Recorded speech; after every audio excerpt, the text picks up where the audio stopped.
सोचिए, हमारा शरीर और हमारा दिमाग, इन्हें विकसित होने में लाखों साल लगे हैं, लेकिन हमारी दुनिया, अरे वो तो बस कुछ ही दशकों में पूरी तरह से बदल गई है। आज की हमारी इस पड़ताल में हम इसी टकराव को समझने की कोशिश करेंगे, हमारी लाखों साल पुरानी बायोलॉजी और हमारी इस बिल्कुल नई डिजिटल टेक्नोलॉजी के बीच की जंग को। तो सवाल यही उठता है, क्या ये दोनों ताकतें एक दूसरे से टकरा रही हैं? क्या हमारा शरीर, जो हजारों सालों से एक तरह से जीता आया है, इस नई टेक्नोलॉजी के साथ तालमेल बिठा पा रहा है, या फिर ये दोनों एक दूसरे के दुश्मन बन गए हैं? चलिए इसी सवाल की तह तक चलते हैं। इस लड़ाई को समझने के लिए हमें एकदम शुरुआत से शुरू करना होगा, हमारे जैविक आधार से। आखिर हमारे शरीर का ये खाका, ये ब्लूप्रिंट है क्या चीज? जब हम कहते हैं ब्लूप्रिंट, तो इसका मतलब क्या है? मतलब वो कौन सी चीज है जो तय करती है कि एक इंसान का बच्चा इंसान ही होगा और आम के पेड़ से आम ही निकलेगा? इसका सीधा साधा जवाब है हेरेडिटी, यानी आनुवंशिकता। ये वो तरीका है जिससे माँ बाप के गुण उनके बच्चों में जीन्स के जरिए पहुंचते हैं। आप कह सकते हैं कि ये जीन्स ही हमारे शरीर की एक तरह की इंस्ट्रक्शन मैनुअल हैं। तो ये काम कैसे करता है? इसे समझने के लिए सेंट्रल डॉगमा का कॉन्सेप्ट है। इसे ऐसे समझिए, डीएनए जो है वो एक मास्टर प्लान की तरह है, ओरिजिनल कॉपी। आरएनए उसका एक वर्किंग कॉपी, मतलब एक फोटोकॉपी बनाता है, और फिर उस फोटोकॉपी के आधार पर असली काम करने वाली मशीनें यानी प्रोटीन बनती हैं। हमारी आंखों का रंग कैसा होगा, हमारा खाना कैसे पचेगा, सब कुछ यही प्रोटीन कंट्रोल करते हैं। और हाँ, हमारे जेनेटिक कोड को समझना कोई एक रात की बात नहीं थी, ये दशकों की मेहनत का नतीजा है। आप इस टाइमलाइन पर देखिए, 1902 में जब पहली बार गुणसूत्र देखे गए, वहां से लेकर डॉक्टर हरगोबिंद खुराना के नोबेल प्राइज विनिंग काम तक, हर एक खोज ने हमें हमारे इस जैविक ब्लूप्रिंट को समझने के एक कदम और करीब पहुंचाया। तो चलिए अब डीएनए की इस छोटी सी दुनिया से बाहर निकलकर जरा बड़े पैमाने पर देखते हैं कि ये जैविक ब्लूप्रिंट हमारे आसपास के माहौल के हिसाब से कैसे बदलता है। देखिए, लाखों सालों से हर जीव अपने पर्यावरण के हिसाब से खुद को ढालता आया है। ये एक बहुत ही धीमी प्रक्रिया है जिसमें कई पीढ़ियां लग जाती हैं। हमारे पूर्वजों ने भी तो यही किया। बदलते मौसम, खाने पीने की चीजें, शिकारी, इन सब के हिसाब से खुद को बदला। तो ये होता कैसे है? यहाँ डार्विन का मशहूर सिद्धांत नेचुरल सिलेक्शन आता है। इसका मतलब है कि कुदरत खुद ही चुनती है।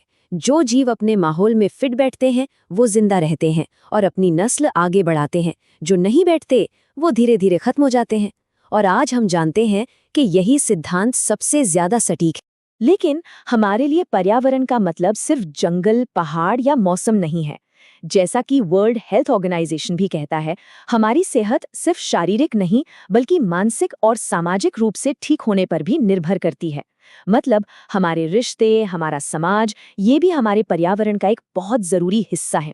और यहीं से कहानी में बहुत बड़ा ट्विस्ट आता है। और वो ट्विस्ट हमें आज के एक बहुत बड़े संकट की ओर ले जाता है। एक ऐसा नया पर्यावरणीय दबाव जो हमारी सेहत को खतरे में डाल रहा है। ये संकट है सामाजिक जुड़ाव का संकट। तो ये सामाजिक जुड़ाव है क्या? सीधे शब्दों में कहें तो इसका मतलब है हमारे रिश्ते, हम दूसरों से कैसे और कितने गहरे जुड़े हुए हैं। ये हमारी मानसिक और शारीरिक सेहत के लिए एक मजबूत खंभे की तरह है। यही हमें एक सुरक्षा का एहसास देता है। और यहाँ एक बहुत जरूरी बात समझनी होगी, सामाजिक अलगाव और अकेलापन, ये दो अलग अलग चीजें हैं। सामाजिक अलगाव का मतलब है कि असल में आपके आसपास लोग कम हैं, ये एक फैक्ट है। लेकिन अकेलापन एक एहसास है, एक फीलिंग है। हो सकता है आप 100 लोगों की भीड़ में हों, लेकिन फिर भी अकेला महसूस करें, क्योंकि आपके रिश्ते गहरे नहीं हैं। और ये आंकड़ा सच में डराने वाला है। पूरी दुनिया में हर 4 में से 1 बुजुर्ग इंसान सामाजिक अलगाव का शिकार है। ये सिर्फ एक नंबर नहीं है, ये एक ग्लोबल हेल्थ क्राइसिस की घंटी है। और इसका असर सिर्फ मन पर नहीं पड़ता, ये हमारे शरीर को भी बीमार करता है। इसकी वजह से स्ट्रोक का खतरा 32% और दिल की बीमारियों का खतरा 29% तक बढ़ जाता है। आप सोचिए, ये उतना ही खतरनाक है जितना कि स्मोकिंग करना या मोटापा। इतना ही नहीं, ये चिंता, डिप्रेशन और यहाँ तक कि आत्महत्या जैसी समस्याओं से भी जुड़ा है। असल में पूरी दुनिया में डिमेंशिया के 5% मामलों के पीछे कहीं ना कहीं सामाजिक अलगाव ही एक वजह है। तो हाँ, ये एक बहुत ही गंभीर पब्लिक हेल्थ का मुद्दा है। तो सवाल ये है कि अचानक ये संकट इतना बड़ा क्यों हो गया? इसकी एक बहुत बड़ी वजह वो नया माहौल है जिसमें हम सब आज रह रहे हैं, और वो है हमारी डिजिटल दुनिया। आजकल के जो सोशल मीडिया प्लेटफॉर्म्स हैं ना, वो एक खास टेक्नोलॉजी पर बने हैं, जिसे कहते हैं प्रेरक प्रौद्योगिकी या पर्सुएसिव टेक्नोलॉजी। इसका मतलब बहुत सीधा है, इन ऐप्स को सिर्फ जानकारी देने के लिए नहीं बनाया गया है। इन्हें हमारे व्यवहार को बदलने, हमारी आदतों को कंट्रोल करने और हमें ज़्यादा से ज़्यादा देर तक स्क्रीन से चिपकाए रखने के लिए डिज़ाइन किया गया है। ये प्लेटफॉर्म्स एल्गोरिदम का इस्तेमाल करते हैं। ये पता लगाते हैं कि हमें क्या चीज़ सबसे ज़्यादा देर तक रोक कर रखेगी, और फिर हमें वही दिखाते हैं। नोटिफिकेशंस, कभी ना खत्म होने वाली फीड्स, ये सब हमें बार बार वापस खींचते हैं।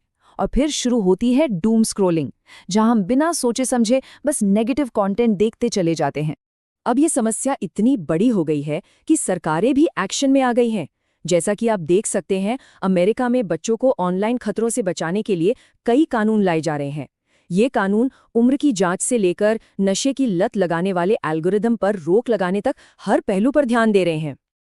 तो क्या इसका मतलब है कि सब कुछ खत्म हो गया? उम्मीद की कोई किरण नहीं है?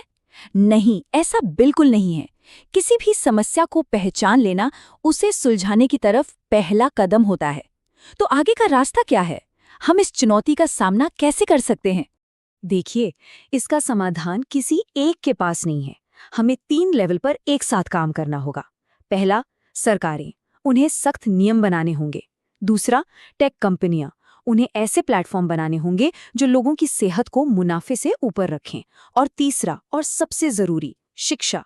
हमें स्कूलों में बच्चों को इस नई डिजिटल दुनिया में सुरक्षित रहना सिखाना होगा।